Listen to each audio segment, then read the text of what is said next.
Ticket কেটেও fine দিলেন এক নিরক্ষর ব্যক্তি।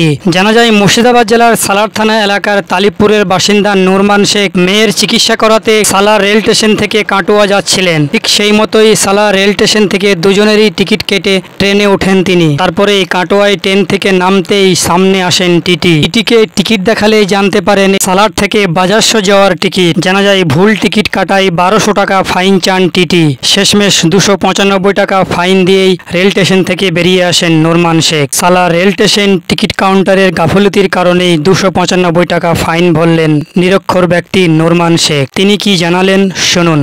আমি ট্রেনে গেলাম, তা ওই জঙ্গিপুর স্পিডে আমি এসে টিকিট কাটতে গেলাম। কাউন্টারে 30 টাকা করে টিকিট নিল। 30 টাকার টিকিট নিয়ে আমার কাছে খুচরো ছিল না, তাও আমি যে ভাঙিয়ে টাকা এনে দিলাম। দেওয়ার পরে আমাকে 1200 টিকিট দিচ্ছে। আমি কাটোয়া যাব ডাক্তারের কাছে, যে আমাকে 1200 টিকিট দিয়ে কাটোয়া ট্রেনে থেকে নামতে আমাকে ধরেছে, যে ফাইন করছে 1200 টাকা নেবো। 1200 নেবো বলতে বলছে 900 টাকা লাগবে। এই ধরেন আমাকে নিয়ে এসে ধরেন এক মুশকিল লোক আছে, নিয়ে ধরেন পয়সা দিয়ে আমি যাবো, কত অপদস্থ।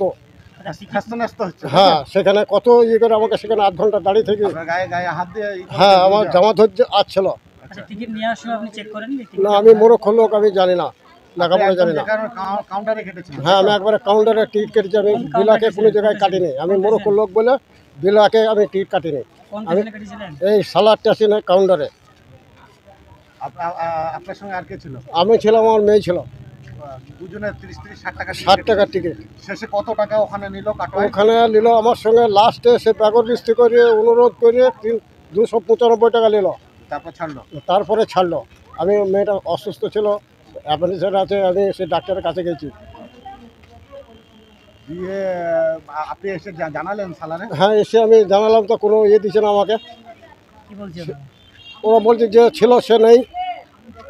বারে আমি ওখানে করছিলাম যে ছিল সে নেই। আপনার নাম কি? আমার নাম নুরমান শেখ। বাড়ি কোথায়? বাড়ির তালিকপুর। আমি কাটোয়া গেছিলাম। কি করতে? ডাক্তার দেখাইতে। দিয়ে ওখানে টিটি কোনো কথা শুনলো না? না, বলছি কোনো কথাই শুনছে না। আর আপনিও লেখাপড়া জানেন না নাকি? হ্যাঁ, আমি জানি। আমি আবার কাছে টিকিটটা ছিল, আমি দেখিনি টিকিটটা। আচ্ছা, আমরা অন্য জায়গায় ছিলাম বসে। আচ্ছা। দিয়ে শেষ পর্যন্ত ওরা পয়সাটা নিল, তবে ছাড়লো। আপনারা এখন ডাক্তার থেকে দেখে? হ্যাঁ, দেখি পারেন। আপনার নাম কি? চন্দনা। বাড়ি? এটা তো খুবই নিন্দনীয় ব্যাপার। কারণ ধরুন সালার এলাকায় যে সমস্ত লেখাপড়া জানে না মানুষগুলো আছে, যারা বিভিন্ন জায়গায় যায় এবং ডাক্তার দেখাতে যায়, বিভিন্ন কাজে যায়, তারা যদি লেখাপড়া না জানে সেটা তো তার দোষ নয়, কিন্তু যিনি কাউন্টার থেকে টিকিট দেবেন তাকে ভালো করে শুনে তার টিকিটটা দেওয়া উচিত। আমার অরুণ মণ্ডল।